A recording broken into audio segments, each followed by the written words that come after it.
السلام علیکم ورحمۃ اللہ وبرکاتہ۔ میرا نام عامر قادری ہے اور آپ دیکھ رہے ہیں ہمارا یوٹیوب چینل۔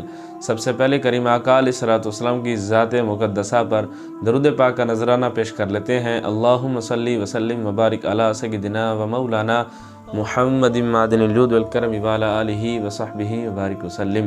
امید ہے کہ آپ خیر و عافیت سے ہوں گے۔ اللہ تبارک و تعالی آپ کو اور ہمیں دونوں جہاں کی بھلائیاں عطا فرمائے۔ سامعین ذی وقار، امام غزالی رحمۃ اللہ علیہ روایت بیان کرتے ہیں کہ حضرت ابراہیم علیہ السلام نے حضرت ملک الموت علیہ السلام، جن کا نام حضرت اسرائیل علیہ السلام ہے، ان سے دریافت کیا کہ اگر کسی ایک شخص کی موت آئے اور وہ مشرق میں ہو، پھر دوسرے کی موت آئے اور وہ مغرب میں ہو، اسی طرح آپ نے گنوایا، تو پھر آپ نے فرمایا کہ پھر تم ان سب کی روحوں کو ایک وقت میں کیسے قبض کر لیتے ہو کہ ایک مشرق میں ہے، ایک مغرب میں ہے، یا ایک شمال میں ہے، ایک جنوب میں ہے؟ تو ان سب کی موت کا ایک ہی وقت ہے، تو ان سب کی روحوں کو آپ ایک ساتھ روح کیسے نکال لیتے ہیں؟ یا کسی جگہ وبا پھیل جائے یا جنگ چھڑ جائے کہ جہاں فوراً اموات ہو رہی ہوں، تو ان سب کی روحوں کو کیسے قبض کر لیتے ہو؟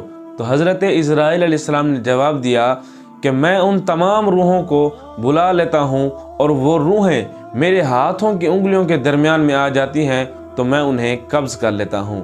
ایک روایت یہ بھی ہے کہ پوری دنیا کو حضرت اسرائیل علیہ السلام کے لیے ایک پلیٹ کی طرح کر دیا گیا ہے، وہ جسے چاہتے ہیں وہاں سے لے لیتے ہیں۔ سامعین ذی وقار، یہ تھا حضرت اسرائیل علیہ السلام کا روحوں کو قبض کرنے کا طریقہ۔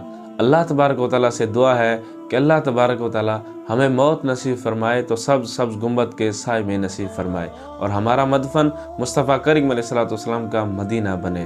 کہ کسی نے کیا خوب کہا تھا کہ اللہ مصطفیٰ کے قدموں میں موت دے دے، مدفن بنے ہمارا سرکار کا مدینہ۔ اللہ پاک ہماری یہ دعا کو قبول فرمائے۔ سامعین ذی وقار، اپنے دنیاوی کاموں کے ساتھ ساتھ اپنی نمازوں کی فکر کیا کریں، ان کو ان کے اوقات میں ادا کیا کریں۔ اللہ پاک عمل کی توفیق عطا فرمائے۔ السلام علیکم ورحمۃ اللہ وبرکاتہ۔